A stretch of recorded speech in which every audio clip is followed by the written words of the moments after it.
My name's Peter Jenner. I'm a 55-year-old male. I've lived in Worcester for 24 years. I'm a Christian, and I've been involved in working on the streets with other Christians from Worcester and the Midlands for the past 20 years. And I know what it's like to be homeless, be on the streets, and I see people and I feel empathy. I can associate where a lot of guys are coming from.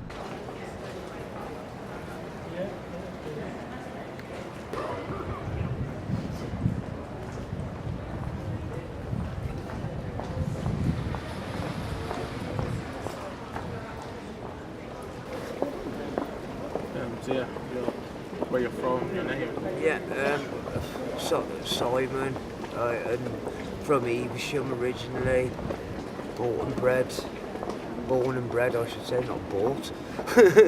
Had problems with her own, I come from Polish descendancy. My gran was in Treblinka and Auschwitz, so her head was screwed up, and she took a lot of that out on me. I wasn't wanted by my father's side of the family. My mum weren't allowed to have custody of me or my brother, so there's a custody battle. My mum knew what a crap life I'd have had, so she tried to kill herself and me when I was about 18 months old. I was always reminded of how I wasn't wanted, but the courts wouldn't let me and my brother be split up, so I had to be there, and it was just me brother all the time, like, you know what I mean? My birthday, my brother got a birthday present, Christmas, I might get, something for a couple of quid, and my brother would get a computer or something stupid like that, or a bike, you know what I mean? I didn't even get hand-me-downs, like, you know what I mean? But, people have got worse stories than mine, so I can't really think about it. At least I weren't sexually abused or anything. I'm mentally abused, physically abused. I had some horrible things done to me when I was a kid, but it makes you a stronger man. I think after stuff that I went through when I was a kid, maybe strong enough to survive now. You know what I mean?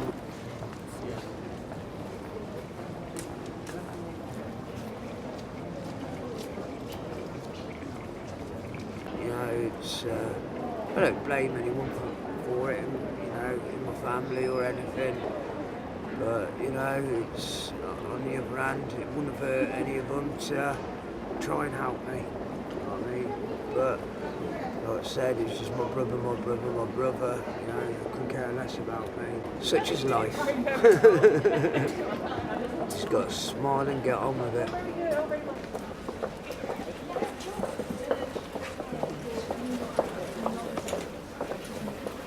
Basically, I was just in my sleeping bag, trying to crash out one night. Some blokes walked past, they had some Zippo lighter fluid. She squirted it on my sleeping bag and all that, and chucked a match on me, and you know what I mean? It's like I said, we're treated like rats, simple as, you know what I mean? It's like, a lot of people say we're treated like dogs. No, we're not. Somebody will feed a dog, if it's tied against a lamppost all day, they'll go take it home, feed it, take it to the vet to make sure it's alright. I still just walk past. Watching a lot of my friends die on the streets, freezing to death, you know what I mean, starving to death, you know what I mean, that's what a lot of people don't realise, how many of us have actually died on the streets because people don't care, the system don't care, you know what I mean? It's a few years ago, I think it was 2007, 2008, when we had the -18 weather and the snow and everything, he froze to death. Not an inkling of it in the papers or on the news, and he was a well-known character, you know what I mean? And there was Mick the Hat, who froze to death outside Manx Day Centre. Not a word of that in the press or nothing like that. You know what I mean? Cried for help. And all they do, it's a medication. You're not on benefits. You've got to pay £8 for your prescription. A couple of years ago, one of them jumped off the multi-storey car park down there. You know what I mean? last year off the river, off the bridge into the river, like, you know what I mean? And but you just don't hear about it, like, you know what I mean? It's just kept hush hush. Even when my life was together, I could never walk past a homeless person and see him go without, like, you know what I mean? If I had a tenner in my pocket, you know, I'd give him some to eat, give him some money, whatever, you know. If there was a junkie and that's what he was going to spend it on, well, so be it. I'd rather give him that than go shoplifting, do you know what I mean? Or do a burglary or a handbag snatch or whatever, you know what I mean? That's why I don't understand why people, like, got a problem with helping people, even if it is for drinking drugs. What does it matter? What does it matter? What would they rather do?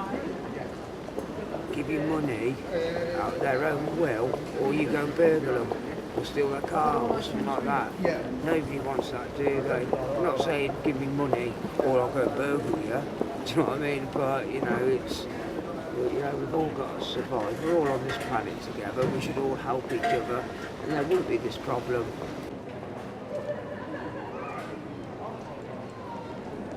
When you're on the streets, 9 times out of 10 you end up with criminal conviction of some sort. So that's another thing you've got to put an application form. So when you put on your application form, address NFA,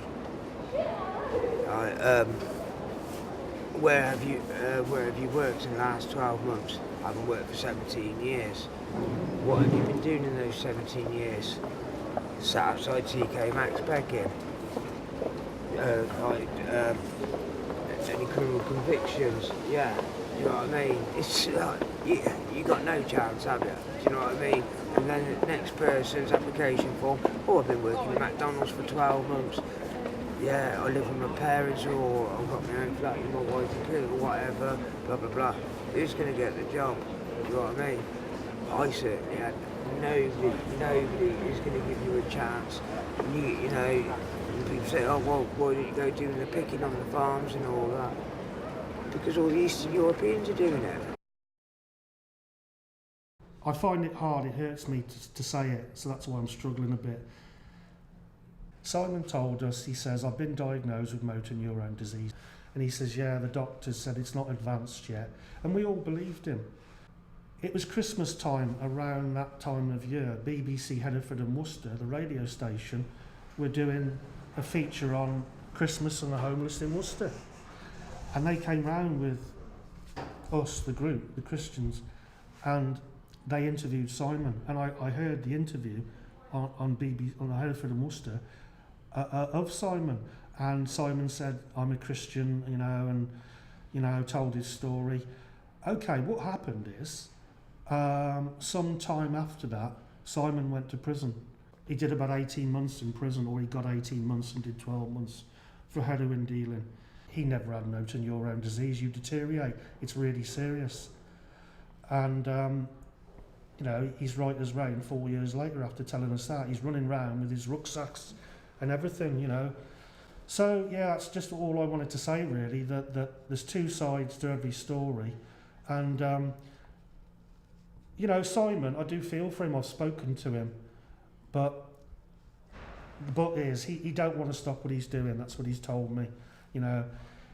He doesn't want to get off the streets. He could have gone into Christian rehab. They house you, you know. So, yes, there is a major problem in this country and in this city where we are with there's a huge issue over homelessness, you know, a lack of affordable housing to buy and rent. And, of course, there's so many people crammed onto this little island called Great Britain now, you know, and yeah, it's a major concern. But I was told, basically, by him, I'm dying and I'm going to die. 4 years later, he's right as rain.